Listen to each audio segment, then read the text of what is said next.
The Lord be with you. And with your spirit. A reading from the Holy Gospel according to John. Glory be to you, Lord.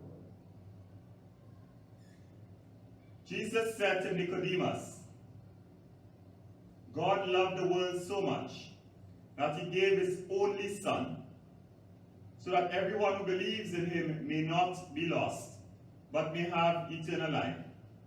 For God came into the world, not to condemn the world, but so that through him the world might be saved. No one who believes in him will be condemned, but whoever refuses to believe is condemned already, because he has refused to believe in the name of God's only Son. The Gospel of the Lord. Praise to you, Lord Jesus Christ.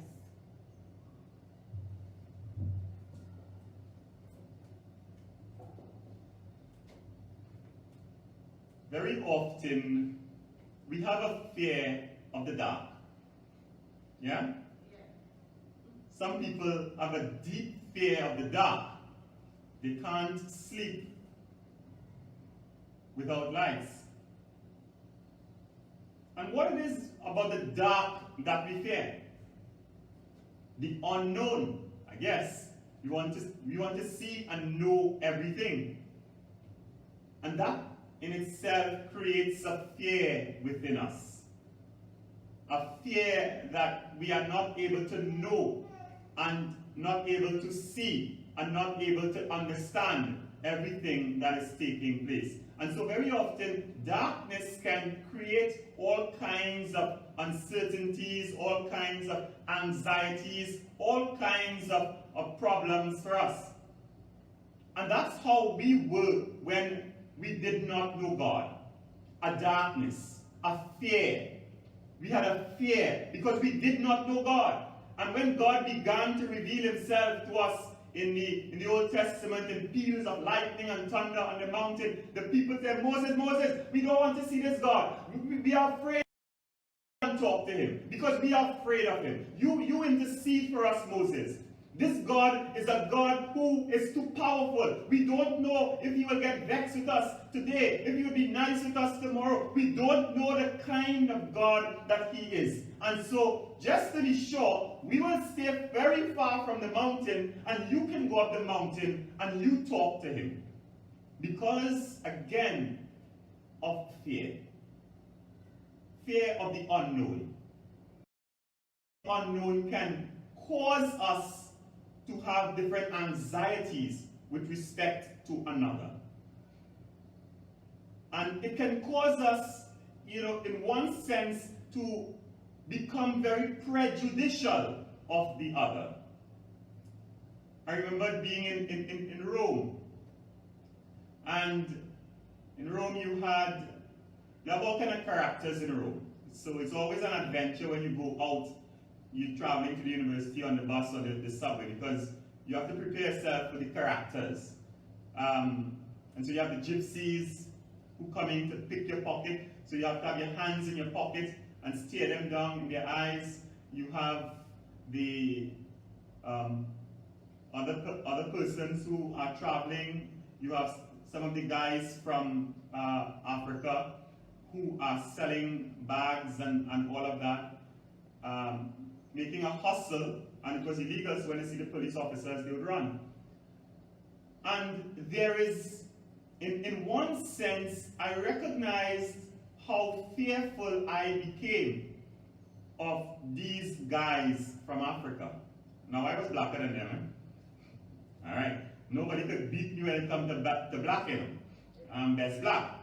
But there was a fear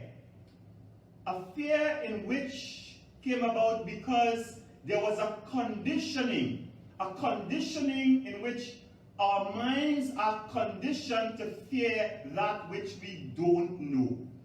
And when we have those fears, we develop prejudices because we don't know what we are dealing with. We don't know. And I realized that in my own self, that there was a kind of prejudice against these guys who were selling their handbags and so on in Rome. Because the sense of the unknown. Now, I'm sure that many were afraid of me as well, because they couldn't tell where I came from, because they often felt Trinidad was a part of Africa. And there is that dynamic of fear by which we live in our world today. That dynamic of fear. And that dynamic of fear causes us to misrepresent others by broad brushstrokes, and then to build systems of injustice and systems of prejudice and systems of domination. The God we serve is a God who does not like that fear. So what does he do? The God we serve reveals himself to us so that we no longer need to be afraid of him. The God we serve reveals himself to us. And so in the first, what kind of God? We are told that God sent his son Jesus into the world. The only way we can get to know God is by God's revelation to us by the way of Jesus. So Jesus is the very image of God. Without Jesus, we cannot come to the reality of who God is in God's self. And so Jesus reveals to us a God of love, a God of mercy, a God of compassion, a God we do not need to fear. And that changes everything. It's not that God wasn't that, Because when we look at the Old Testament, we often see, well, God of the Old Testament is a wicked God, a God who killed this one and killed that one. That is not the revelation that comes to us today in Exodus. The revelation is a deep revelation in which we are told in the book of Exodus, the same God, Lord, Lord, the God of tenderness and compassion, slow to anger, rich in kindness and faithfulness. And that's the deepest revelation in the Bible, in the Old Testament of God. The deepest revelation, a God of mercy and a God of love, a God not to be feared. We don't need to fear him. We don't need to fear him. And so when Jesus comes and reveals the face of this God for us, Jesus reveals the face of the Father for us, a face of the Father of tenderness and compassion. And not only is that revelation made of Jesus, the Holy Spirit also comes so that we might be able to enter into a relationship with the Father and the Son. It changes everything. It changes everything. Once you begin to relate with another, you begin to see that person differently. You begin to have different ideas. All of the prejudice that you may have, all of the misconceptions that you may have, all of that, the fears and the anxieties that you may have, all of that falls away immediately. All of that. I remember going to Germany and spending 2 months in Germany. Ich spreche ein bisschen Deutsch, to learn a little bit of German. And it was one of the most beautiful times in that the warmth and the love of the German people, and where I stayed with the Sisters of the Sorrowful Mother, Sister Julie's convent, and there's a family that came and took us around Germany, and it was such a powerful experience. Because here, my fears, my conceptions, all that I have fell away. And the act of entering into a relationship with these strangers allowed us to see one another as friends and differently.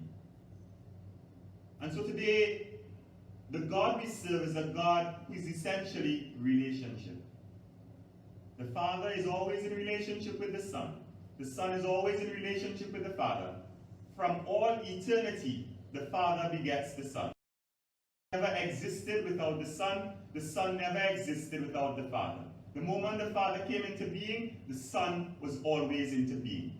Both of them exist in relationship and relationship of love.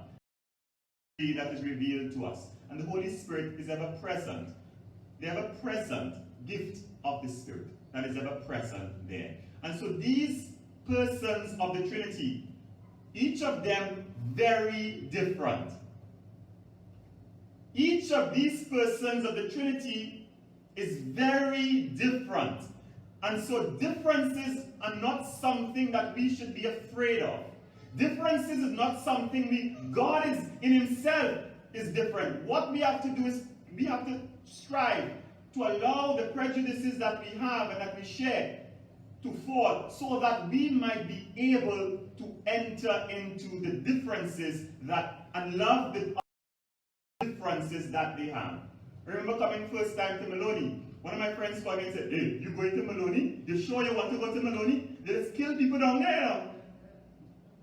And many persons don't come to church in Maloney. Why? Because of the prejudice that they have. But when they come, they don't want to leave.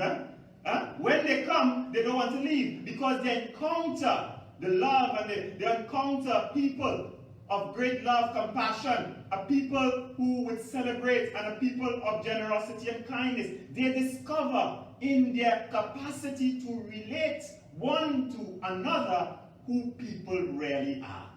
And so the broad brushstrokes by which we paint entire communities, by which we paint all communities, communities can easily fade away if we take the time to enter into relationship. I think Maloney lives matter as well. Maloney lives matter as well, not so? Yeah, because you see, we can be a little bit hypocritical. We can be a little bit hypocritical because we too have our prejudices. And we have to challenge ourselves. We have to challenge ourselves to look at the prejudices that we have and how we relate to others. What are the prejudices that I have? And how do I relate? How do I talk about this kind of people? What are my fears? How do I engage? And it's part and parcel of all of us. But we have to all of us have to make a journey. We can easily stay on this side of the world and point our fingers to what's happening in the United States. But we too have our own journey to make right here. And though we stand in solidarity with those who are treated unjustly, why? Because the God we serve is a God of justice. And justice is being in right relationship. Remember, God is a God who is ultimately a God always in relationship. The Father is always in relationship with his Son. And so, right relationships is what God is about. And justice for the prophets, justice is being in right relationship with one another. Where the relationships are unjust, then we have a responsibility to speak against every unjust relationship and to make sure that the relationship falls into a place of justice. That is the God we serve. A God who is in right relationship and who expects us to be in right relationships as well. That's the God we serve. And we cannot call ourselves Christian if we are not willing to fight and to witness and to say prophetically that if anyone is not in right relationship, that is wrong. We cannot at the same time call ourselves Christian without doing that, because that's the God we serve. The God who says he's on the side of the poor and the orphans. Why? Because that they are the advantaged ones. He recognized, and so what he does, he says, there will be affirmative action for the poor and the widows. I will stand up on their side. And guess what? The church is teaching. We have an option for the poor. What does that mean? We often hear them saying that. It means that because the poor has no voice, power, and no visibility, they have to stand on their side so that they may be in right relationship with the rest of the society. Or else, the structures of sin and injustice will crush them. And so we have to understand the ways in which the understanding of the Trinity as a God of love a God of kindness, a God who enters into relationship and who befriends us, allows us to lose our prejudice and to challenge systems of injustice, relationships of injustice, and relationships of domination. Because once there is difference, we are always afraid. Once there's difference. And that those differences can manifest themselves in different ways. Could be rich and poor.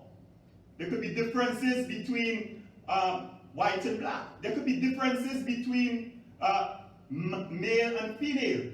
And all of these, there have been. So you have the feminists who say, okay, the relationships are not equal, and therefore we need to do something about it. The class relationship, the relationships are not equal, and therefore we need to do something about that. Where the relationships are not just, then whatever the relationships are, then we need to speak out against it. And my dear friends, it is sad that in this time in the history of the world that we are still having to recognize the ways in which unjust relationships and structures of power still exist by way of based on the color of a person's skin. Unless we are able to speak against that prophetically, those structures will not change. It is one thing to be angry and to protest, but then the real challenge is to change the structure. The real challenge is to change the structure and to make the demands of those who are in power to change the structure. And we have that power because we are democratic people, and we have a power to vote and to make a decision as the structures that is needed. And therein lies the power. You have to make a decision. Your vote must be prophetic in terms of what is right and what is just and what is good. And so, my dear friends, the Trinity acts as a corrective. The Trinity acts as a corrective for every unjust relationship. It corrects every unjust relationship that exists and challenges us to do the same. So once we are able to look at God, we can look at a Trinitarian God and be comfortable when we see injustice played out in whatever way, in whatever form. The Trinity calls us and challenges us and invites us to a place of recognizing that we must do something so that all human beings might be able to recognize right relationships with God and right relationships with one another, because we have been fashioned and shaped in the image and the likeness of the Trinity. And so differences are not anything to be feared, but to be embraced. And differences does not mean to say that there is no unity. That's the Trinity. That the diversity of the persons, each is different. The Father is distinctly different from the Son, and the Son is distinctly different from the Father. But yet they are one in being, one in substance, one in essence, one in nature. I don't know another word to say, so I have to use these words. They are one. They are one in being. One in being. Their differences does not make or do not make them put them at odds with one another, but their differences highlight the depth of their unity and the depth of their bond. It is not for nothing that Trinidad is called La Trinity, a people vastly different in the ways in which we live, because we have been influenced by so many different cultures. But yet, at the end of the day, we can recognize the bond of unity that makes us Trinidadians and Tobagonians. We can stand proud of being a people who can receive and accept differences. Yes, Many of us still have to grow in that field. But that is the path that God has given to us. And the people called by God's name must represent truthfully and rightfully the God of the Trinity. One God, three persons, one God in a unity of persons, one God with an expression of the three distinct persons bonded in unity, a unity of compassion and love. My dear friends, let us not fear differences, but let us learn to relate so that we may understand how beautiful the other persons are. And that is what it means to celebrate Trinity Sunday.